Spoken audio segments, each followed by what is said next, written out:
Welcome to A Friday Reads, where I talk about what I read, what I'm reading, what I hope to get to next, and I have so many ambitious plans. I think as I'm filming this, it's November 21st, and in the time between now and December 7th, I want to read so many things for the Goodreads Choice Awards for fantasy. I have this nebulous goal of getting as many of the 20 done as I can, and if I get the audiobooks I need, I think I could do it.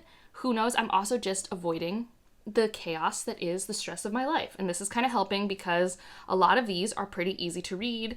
Some of them I find very boring, but not bad. But some of them are showing me new things about my taste. And I'll get into that in a future video where I actually review this entire project I've been kind of working on. But that said, in this video, we're gonna talk about the 4 that I have read since we last checked in, which is a lot for me. 4 books in a week is not normal Angela numbers. I actually just finished an entire book today. Actually, 2 of the books on the list I've read in very quick succession. And also my brain is just able to listen at audiobooks very fast right now, which is nice. So if I have the audiobook, I can get through it pretty quickly. So we're gonna get into those 4. I am still reading some stuff that's not related to this project. And then we'll go through the deck of what I'm hoping to have gotten a good chunk of the way through when I next check in. Because I think I'm right now at 11 out of 20 that I've read, which does still mean I have a lot to read in 2 weeks, because I think I have about 2 weeks from filming today to do this, but we'll figure it out. First one I finished, I was almost done when I last chatted with you guys, and that was Fragile Threads of Power. I just don't like it. I don't like it. It's fine. I don't think it's bad. I just don't like it. Yeah. And I also firmly do not agree with anyone who says you can start here, including the author. I disagree with her. She is too close to the world to understand how I think uninteresting or jarring it would be to start here. Maybe I'm wrong, and obviously there's a reader out there who probably would be interested. It's oh, there's so much I don't know. I can't wait to read the first 3 books, this prequel to this world. But I just think the premise, the conceit of it all with the 4 Londons is introduced so strongly in the first book of Darker Shades of Magic, and not strongly here. And all of the character growth and catharsis, I don't think would make sense. I mean, it barely makes sense for me, someone who knew these characters, because we go through it so quickly. It's so surface level. Anyways, I rambled about it last week. It's not for me, not my cup of tea. If it weren't for this project, I wouldn't have read it. And that's another thing. This project, I'm learning to trust myself. It's nice. It's nice for the validation. Next thing I finished was Inkblood, Sister Scribe. I'll put up an image because this is so shiny. So this is one of those books I knew nothing about when I was looking at the nominees, and I was like, I'll give it a read. A lot of people told me in the comments that I would maybe like it or that they really liked it. And yeah, I don't know how long it will stick with me, but it was enjoyable. And oddly enough, if you had read The Book Eaters or tried it, kind of what I expected The Book Eaters to be, this society surrounded by the magic of books and also the vampiric nature of books and things like that. So aesthetically, I really liked it. We're following kind of these... Well, yeah, we have these sisters, and there's one other character, and there are some reveals that I think are so obvious, especially because of the title of the book, but it doesn't feel bad how things are laid out. And I really liked the audiobook. I liked the cadence and the pacing of it. It was definitely cozy for this time of year, because it reminds me, it's not witchy, but it feels like contemporary witchy. So yeah, I'm really glad this project had me pick it up. Like I said, I do not know how long it will stick with me, because I read it in the course of 2 days. But I was very sleep deprived when I picked it up, and it kept me engaged on my commute, which is a big deal. So, So that was a fun win. It's a very purple cover. I saw it in person, without the library thing, and I'm like, wow, that is very purple. Very. But yeah, it was fun. I would recommend checking out the audiobook if you don't mind contemporary fantasy. I know a lot of people aren't into contemporary fantasy. It's not something I'm learning about myself is I actually kind of like contemporary fantasy. So we'll skip one of the other ones I finished first and go to Venco, which I didn't realize when I was looking at the list. This is the author of the what's it called? I think Blood Marrow or something. It's I'll put the image here real quick. It's a young adult dystopian by this author, I'm pretty sure. So it's Canadian Indigenous author. I believe the author is Canadian. Well, regardless, the main character is Indigenous and Canadian. And I didn't know that when I saw this. And the cover that we have in the United States makes it look like some weird, thriller book or something. This is another contemporary fantasy, very questy. And it's questy in a way I like, because it's a quest of this woman and her grandmother, which... and it has a lot of heart. It has a lot... I read this completely in one day. It's completely fresh in my head. But their dynamic is so interesting because she was basically raised by her grandmother, has a weird relationship with her mother who's no longer around, but now we're in a stage of life where her grandmother needs her care and it's this huge weight on her, but also she's being thrust into this new world of magic and needs to go on this quest but can't leave her grandmother behind, so her grandmother's tagging along. And normally I hate these types of things where we go from place to place to find the new thing, but these character interactions and dynamics were so strong, I was very invested the entire time. So talk about a gem I was not expecting. Because no one in my circles has talked about this book. Probably because it's contemporary fantasy, and I don't think a lot of people in my circles read contemporary fantasy. Very witchy. Also, it's the type of we are fighting the patriarchy in a feminist book that I like. Like, it's still not super deep, but it's at least more about the system than, like, the trauma on individuals, even though people do have these, like, parts of their backstories that, you know, aren't part of them, and it's way more intersectional too. That's the thing I was also noticing when I read this, and what is missing when I'm reading other books that are like feminist is like this is intersectional. It has a trans female character, it has many different female characters from different walks of life, and it's just like, this makes so much more sense. I really loved the intention and obviously care for the cultures that we visit, because we travel all over the place. Like, we start in Toronto, we end up in Salem, Massachusetts, we're somewhere in Missouri at some point, in Pennsylvania, we end up in Nolens, like, it's all over the place, but I really enjoyed it. Consumed it all in one day.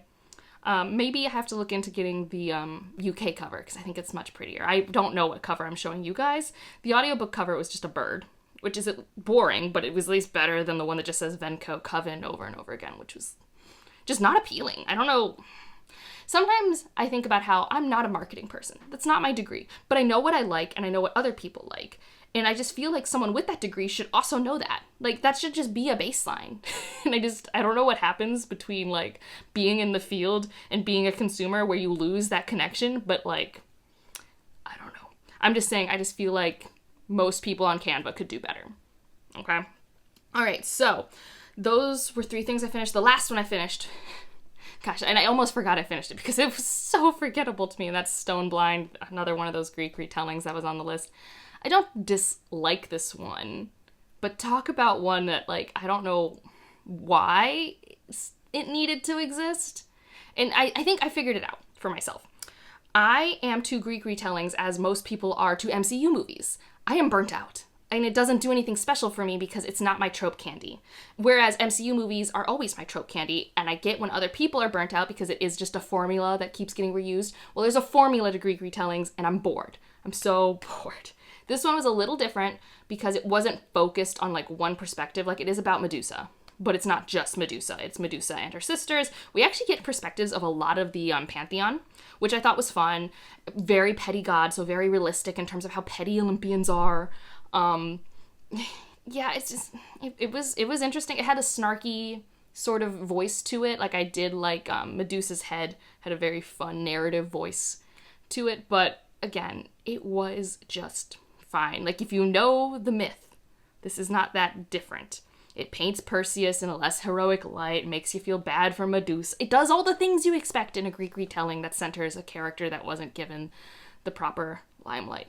I don't know, and I just had nothing to latch onto because actually it has such short chapters as you skip between character perspectives that you don't get to, like, really sink into a character. Which, like, in Atalanta, you get to spend a lot of time with Atalanta, but, like, I also feel like that one was very formulaic and I didn't really care about her. I haven't quite figured out the special sauce that makes me actually like Circe and Song of Achilles, other than maybe I just like Madeline Miller's writing, potentially.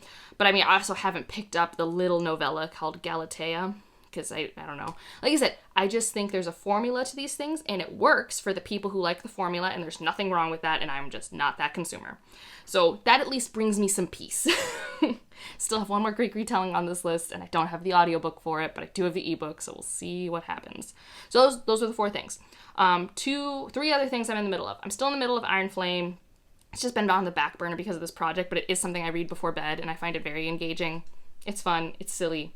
I've talked about it in the past. It's just nostalgic and cozy for me, even though it's, like, brand new. It just, like, hits all those buttons. I also picked up this short story collection called No One Will Come Back for Us. This is the author of And What Can We Offer You Tonight? It's a Nebula short novella winner. And so I'm buddy reading this with Shannon and Kristen. We are a couple stories in. It's very cosmic, eldritch, sci-fi horror stories. And it's an author that I kind of want to read more of her novels. I think she has a bunch coming out next year through Tor.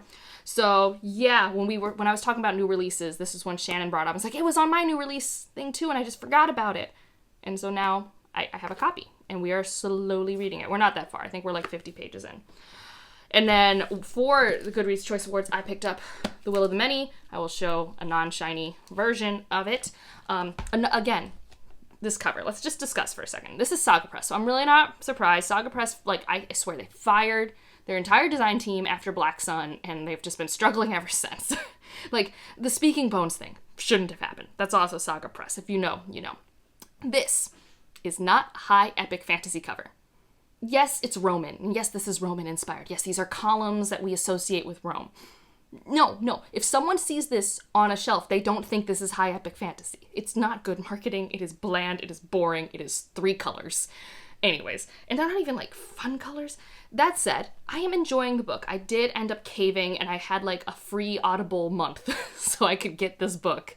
Because although I was liking it, and actually it's first person present, and the main character is Vis, is that his name? Can't remember. Yeah, Vis.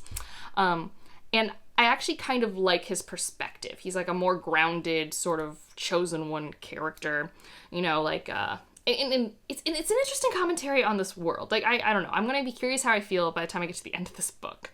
But I'm only in the first 200 pages so far. I picked up the audiobook because this author likes to, like, write very descriptively, which does not work for my brain most of the time. Like, we have to, like, we're on this island, and we have to look at these forests and the moors and the trees, and the water has to crash on the, like, things that do not enhance my experience, but probably enhance many other people. It's kind of one of those things where it's like, okay, you probably read Lord of the Rings and really liked it and used that as part of your craft. Cool. But the audiobook helps me with those scenes because I'm more focused on either the characters' internal musings or their conversations or learning about the world, less on the aesthetic scenery. And this book was focusing a little bit more on that than I wanted. That said, I think it's really interesting the conversation we're having about the complacency of people in a system built on hierarchy and how we're directly tying that to this really interesting magic. Like, I know this is a fantasy book, but it keeps making me think of a science fiction book. It feels like a dystopian space sci-fi, even though I know I'm on one planet and I know this is magic. It just has that feeling. So if you like books in that subgenre, you should definitely, like, pick this up. Like, I don't think it's paced like Red Rising at all, but I see why the comparisons are made. So I'm curious about how this conversation is going to keep going because, like, there's an interesting amount of stuff going on. Like, we obviously have, like, a corrupt government system in terms of how we literally get power on the backs of other people, and you cannot exist without a huge class of people being at the lowest part. That's the whole point of the pyramid. So obviously that's not a sustainable, at least equal system. But our main character is also, like, on former nobility, and, like, nobility is not generally good. And then we have this rebellion force that is also messy and not good. So, like, this is a very messy book, and we all know how I like mess, so we'll see how it sticks the landing on that. I haven't gotten to the school setting yet. We'll see how that goes, because I do like a good school setting. So we'll see if it's good. And I'm curious about learning more about will and how it works, and these things that are secret. And it's also one of these worlds where there was a cataclysm. I love a thing with a cataclysm. I want to learn about that cataclysm, what came before, because that's where all, like, the cool tech is from. So yeah, it's good. I'm enjoying it. Something I was definitely had on my radar, but I wouldn't have read it this soon if it weren't for this project. So those are the things I'm in the middle of. Now, what am I trying to read? So it's Thanksgiving break, and for once, I really only have, like, 2 plans. Normally I'm at home and I'm, like, completely booked solid. I read maybe, like, a book and a half. One of them's usually, like, a romance that I read late at night. But this week I'm home here in Boston. And so I can maybe try and knock out more books. Like, I think the goal would be to have 4 more books done by the time I check in next, because otherwise I don't know how I'm going to do this. So, books that I recently got out of the library: Witch King, Martha Wells. I have the ebook, I have the physical, I have the audio. So I could probably power through this pretty easily, even if it's slower paced, which people talked about. I kind of want to hold off because I think this is also sort of questy, and I just read Venco, which was kind of questy. So we'll see about that.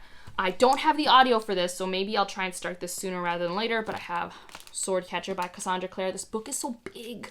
does this woman not know how to write short books anymore? But like, also it's not like small font and it's pretty big margins. Who knows? But I have this. Oh, I think it's like brand new. I think I'm the first person to read this book. I just opened it and got like hit with the new book smell. But also because maybe coziness is something I need, I have on my Kindle Bone Dust and Bookshelf, or the new Travis Baldree, the prequel. So that might be my physical read instead, because like that's also a book I don't have the audio for, so I need to like pick one to focus on.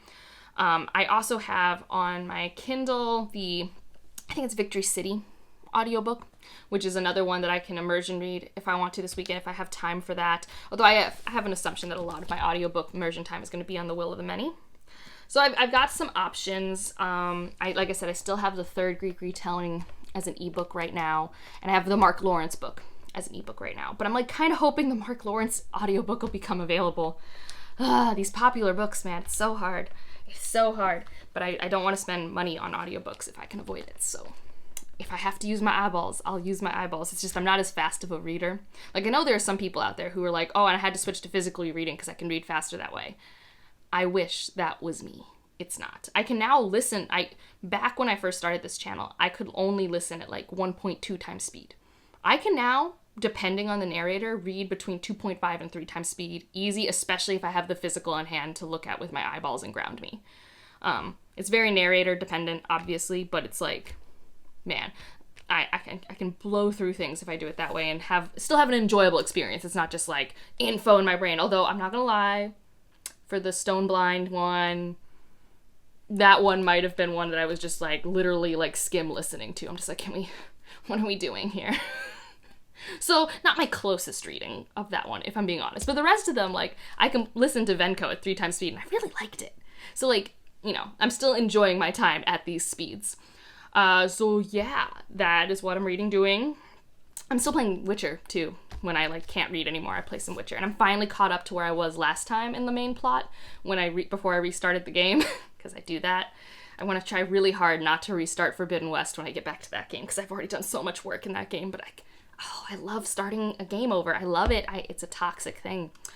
Anyways, if you just want to let me know you're here, I don't know, leave me a bird emoji for Venco, because like it kind of looks like the old Twitter bird sort of thing. So if you see anything like that, and otherwise, like if you liked it, subscribe if you want to, and I'll see you in the next one. Bye.